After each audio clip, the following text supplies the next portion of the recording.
This is your conventional port fuel injection where the air-fuel mixture gets introduced into the intake port and the fuel mixture with the detergent hits the valve. As the valve opens up, it introduces that air-fuel mixture into the combustion chamber. With GDI, all you have is air coming in, passing through the intake valve. So any blow-by gases from your PCV valve will be in the airstream, and then eventually the valve will start accumulating carbon and will interrupt the smooth airflow into the combustion chamber. With a GDI engine, you have to figure out a way to clean the carbon buildup on the base of the intake valve. And that's what today we'll show you how to do. With a port fuel injection system, you can use fuel injector cleaner that you could just mix with your gas tank. And over the course of a few thousand miles, it can start to clean up the base of the intake valve. But that won't work on a GDI engine because the fuel is bypassing the valve. It's going directly into the combustion chamber. Now, the method that we'll be using to clean GDI engines can also be performed on port fuel injected systems.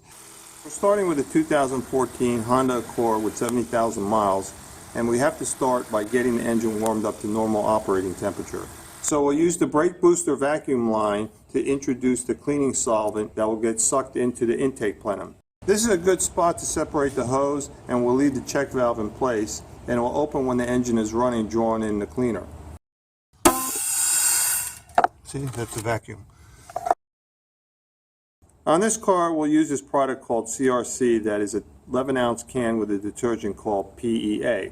We'll tape the nozzle to the hose to create as much of a seal as possible. Now that we have this ready, we can start the car and have someone else holding down the accelerator to maintain approximately 2,000 RPMs.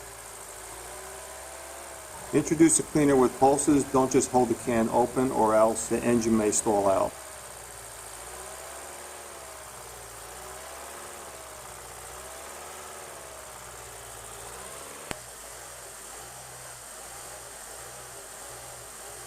Don't be concerned about this white smoke billowing out your exhaust pipe. It's the carbon being separated from the combustion chamber, getting burnt up and blown out your exhaust pipe. Okay, so now the can is empty and we need to rev the car to around 3,000 RPMs 3 times, then let the car idle for a minute.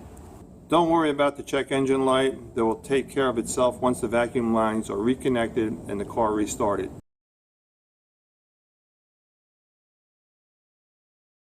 After the car idles for a minute, shut it off and let it sit for 1 hour. Reconnect the vacuum tube, then drive the car on the highway for 10 minutes.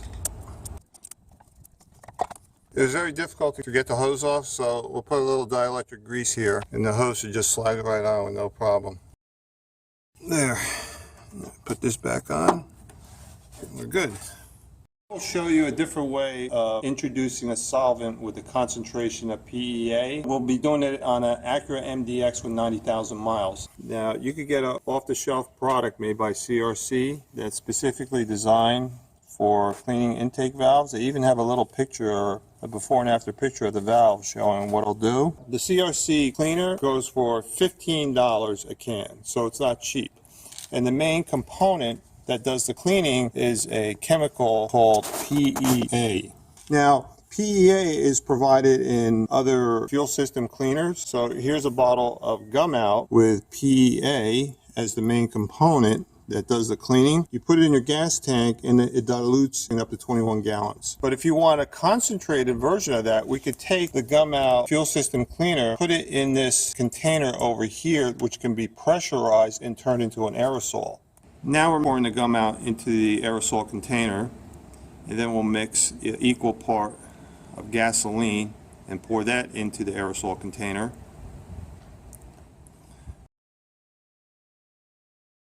Seal it up, tighten it down, and with our air compressor we can pressurize it up to 110 psi. This aerosol container is designed to take up to 200. And this is what the aerosol looks like when you push on the trigger. Okay, now that we have a fuse box there that's in the way of the vacuum line going to the brake booster, so we'll just unbolt that and get that out of the way. So here's a line leading to the brake booster. So we'll unclip the hose clamp, pull the hose off,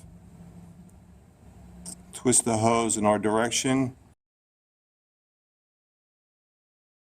Okay, the hose is over here, the brake booster hose, which will pull in vacuum, and we'll spray in the cleaner through this hose. And now we'll start the engine, get the engine RPMs to 2,000, and let the chemical do its thing. So the car has already been warmed up to operating temperature before we introduce the solvent into the system. Since this is an electronic throttle body, I can't set the throttle RPMs, so I have somebody inside the car try to maintain 2,000 RPM while I'm injecting the cleaner into the system.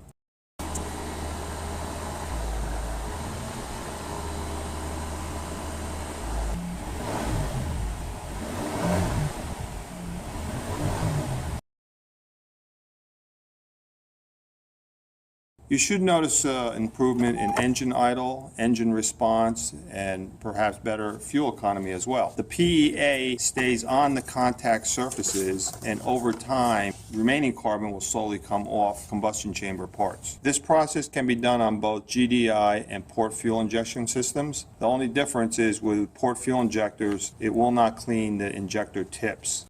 You can perform this service every 5,000 to 10,000 miles or every oil change.